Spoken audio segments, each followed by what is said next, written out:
আজিৰে মৰ্ত্যৰ মহাবৈকুণ্ঠপুৰীত উপবিষ্ট হোৱা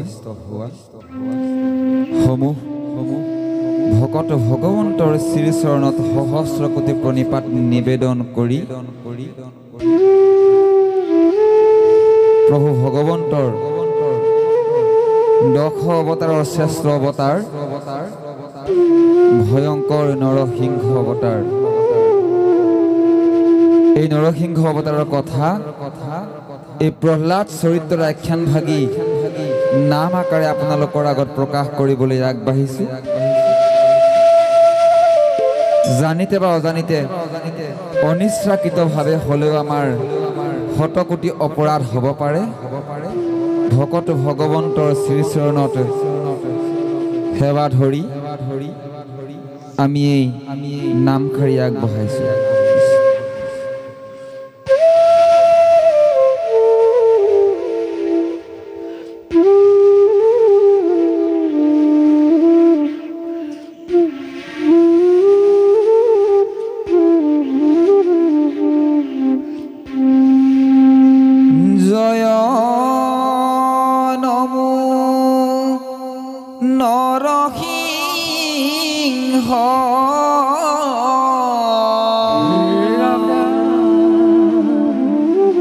ৰূপী ভগবান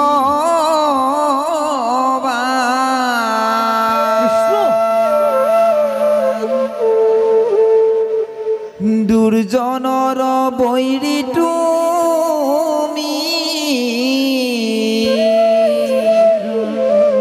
ভকতৰ প্ৰাণ এৰা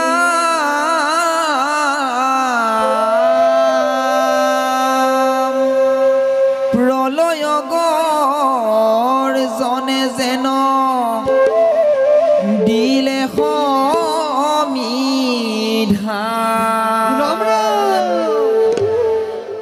স্ফটিকৰ স্তম্ভে প্ৰভু হৈল মূৰ্তি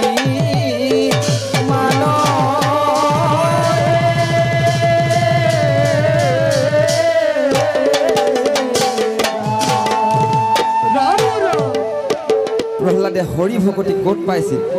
হৰি ভকতিৰ ফলত প্ৰহ্লাদৰ কি অৱস্থা হৈছিল আমি নাম আকাৰে প্ৰকাশ কৰিছো।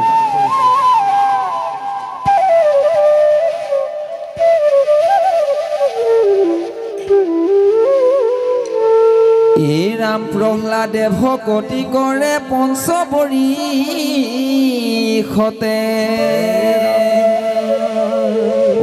ভক্তিৰ তত্ত্ব জ্ঞান পাইলে মাতৃৰ গৰ্ভতে এৰাম হিৰণ্যকশিপু পিতৃ দেখিলে কতনো শাস্ত্ৰী এ লভিলে কৰুণা হৰি ভকতিৰ বলে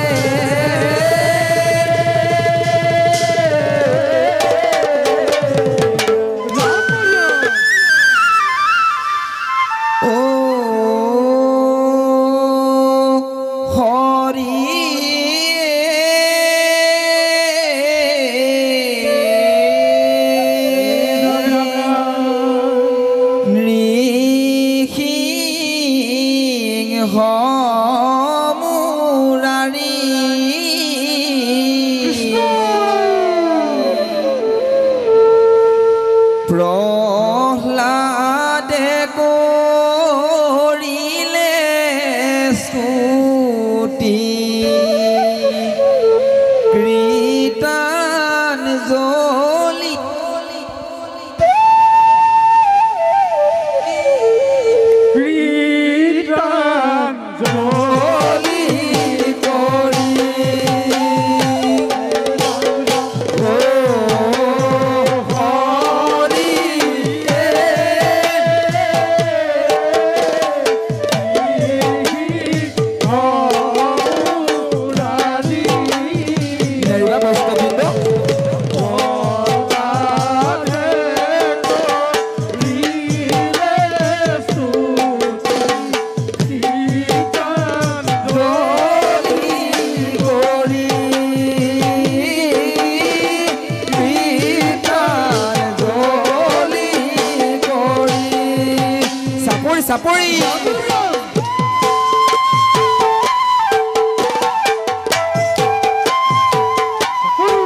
যেতিয়া দৈত্যৰাজ হিৰণ্যকশিপুৱে দুজনা গুৰুক আদেশ কৰিলে যে মোৰ পুত্ৰ প্ৰহ্লাদক তোমালোকে দৈত্যৰ শাস্ত্ৰ অৰ্থাৎ বামানৰ শাস্ত্ৰৰ শিক্ষা দিবলৈ লৈ যোৱা আৰু দৈত্যৰাজৰ আজ্ঞা মানি শুক্ৰ তনয় দুই সন্ধ্যা আৰু অময়কৈ প্ৰহ্লাদক দৈত্যৰ শাস্ত্ৰ শিক্ষা দিবৰ নিমিত্তে গুৰুগৃহলৈ লৈ গৈছিল। কিন্তু কি হৈছিল, প্ৰহ্লাদে গুৰুগৃহত দৈত্যৰ শাস্ত্ৰ শিক্ষা লোৱা নাছিল আৰু শেষত উপায়ন্তৰ হৈ দুজনা গুৰু সন্ধ্যা আৰু অময়কৈ দৈত্যৰাজ হিৰণ্যকশিপুৰক আপত্তি কৰিছিল। কি বুলি আপত্তি কৰিছিল আমি নাম আকাৰে প্ৰকাশ কৰিছোঁ।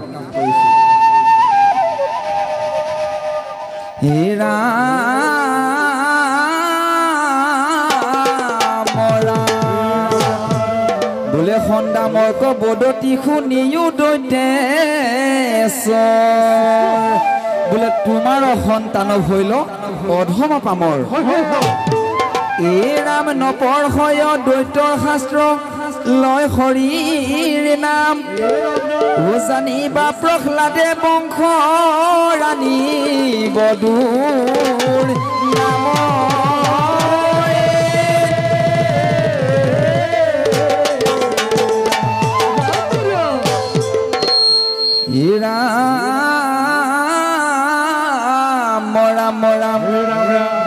সন্দামৰ্ক বদতি শুনিও দৈত্যৰাই ও মাৰি বাক লাগি টাংক চিন্তিলে উপায় এৰাম বৈধ্যভূমিৰ সন্তে কাটোৱা লগন আনিলে কমতাই ও মাৰি বাক লাগি টাংক দিলন তপ ঠাই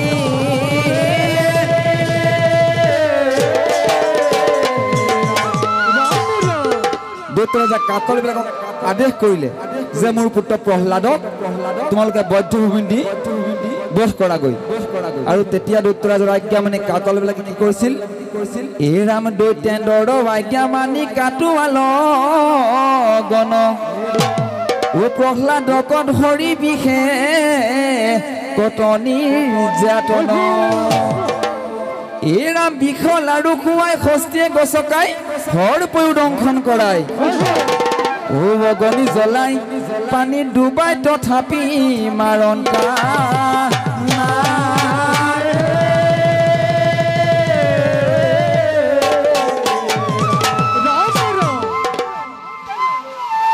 ৰাম ৰাম এই হাতে গলে বান্ধি পাছে পৰ্বতৰ শিখৰ সন্তে দিলে বগৰাই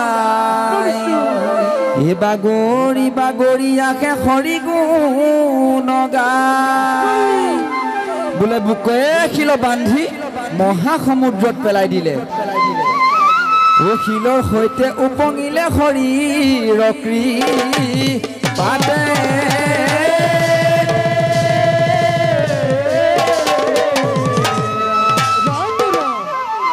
কাটলবিলাকে প্ৰহ্লাদক আৰু কিছুমান শাস্তি প্ৰদান কৰিছিল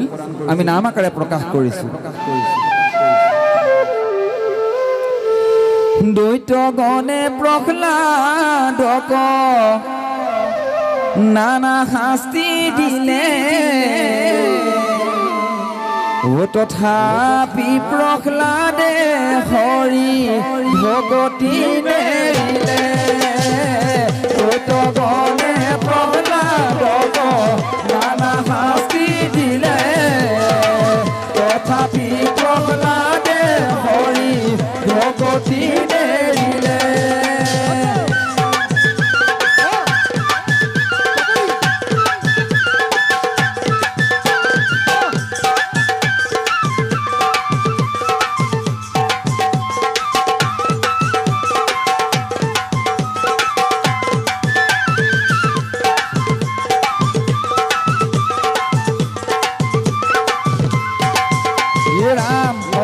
হস্ত ফুল খেল আৰু ধনুৰ বান প্ৰহ্লাদৰ দেহত লাগি হৈলে থান বান কৃষ্ণ দৈত্যগণে প্ৰহ্লাদক নানা শাস্তি দিলে তথাপি প্ৰহ্লাদে হৰি ভগতি নেৰিলে ৰাম অস্ত্ৰ হস্ত ফুল খেল আৰু ধনুৰ বান প্ৰহ্লাদৰ দেহত লাগি হৈলে থান বান কৃষ্ণ গণে প্ৰহ্লাদক নানা শাস্তি দিলে তথাপি প্ৰহ্লাদে হৰি ভগতি নেৰিলে ৰাম ৰাম এইদৰে কাকলবিলাকে প্ৰহ্লাদক বৈধ্যভূমিত নি নানান শাস্তি প্ৰদান কৰিছিল কিন্তু কি হৈছিল প্ৰহ্লাদৰ কোনো ক্ষতি সাধন কৰিব নোৱাৰিলে হে প্ৰভু সমস্ত আপোনালোক সকলোৱে জানে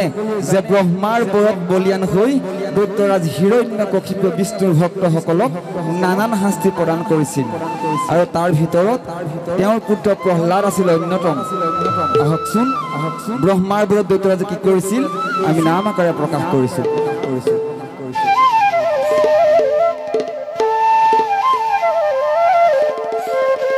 ব্ৰহ্মাৰ বৰে দৈত্যৰাজে হৰি ভক্তক নিচিনিলে ব্ৰহ্মাৰ বৰে দৈত্যৰাজে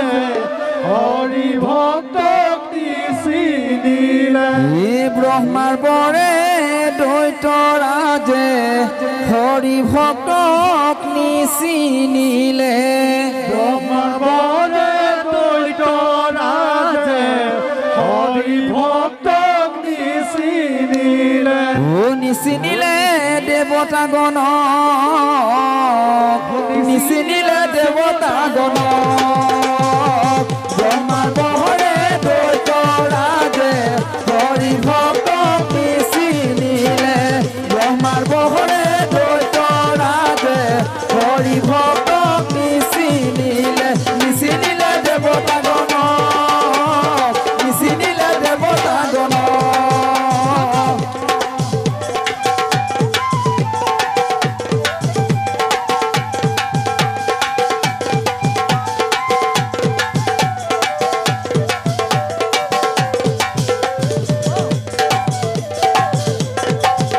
ৰাম দেৱৰো দেৱতা তুমি সকলোৱে কৰে স্তুতি দেৱৰো দেৱতা তুমি সকলোৱে কৰে স্তুতি ও দেৱৰো দেৱতা তুমি সকলোৱে কৰে স্তুতি দেৱৰো দেৱতা তুমি সকলোৱে কৰে স্তুতি ও যাৰ হাতে জগত চলয় তাকো নিচিনিলে দৈত্যনয় ব্ৰহ্মাৰ বৰে দৈত্যৰাজে হৰি ভক্তক নিচিনিলে ব্ৰহ্মাৰ বৰে দৈত্যৰাজে হৰি ভক্তক নিচিনিলে নিচিনিলে দেৱতাগণক নিচিনিলে দেৱতাগণক ৰাম ৰাম হৰি ৰাম এইদৰেই প্ৰহ্লাদক বৌদ্ধভূমিত কাকলবিলাকে নানান শাস্তি প্ৰদান কৰিছিল কিন্তু কি হৈছিল প্ৰহ্লাদৰ কোনো ক্ষতি সাধন কৰিব নোৱাৰি শেষত উপায়ন্তৰ হৈ পুনৰ দৈত্যৰাজ হিৰণ্যকশিপুৰ পুত্ৰ প্ৰহ্লাদক সমজাই দিছিল হে ৰাম ৰাম ৰাম ৰাম বোলে কতনো প্ৰকাৰে পুত্ৰক বধিব নোৱাৰি ও দৈত্যেন্দ্ৰৰ আগে কথা কহিল বিৱৰি বোলে হে মহাৰাজ আমি তোমাৰ পুত্ৰ প্ৰহ্লাদক বধ কৰিব নোৱাৰিলো তুমি কি কৰা কৰা এইবুলি প্ৰহ্লাদক ৰাজসভাত থৈ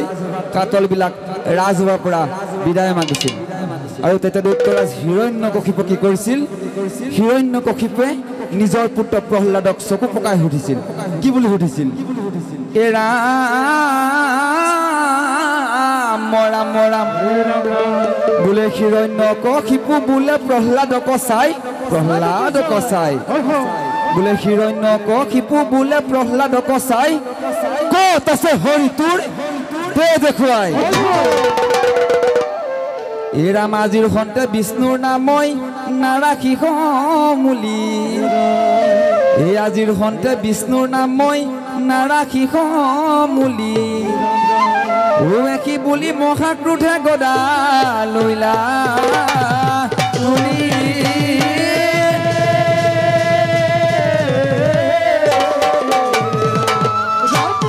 যেতিয়া দৈত্যৰাজ হিৰণ্যকশিপুৱে গদাডাল দাঙি লৈছিল প্ৰহ্লাদে কিন্তু ভয় খোৱা নাছিল প্ৰহ্লাদে কি কৰিছিল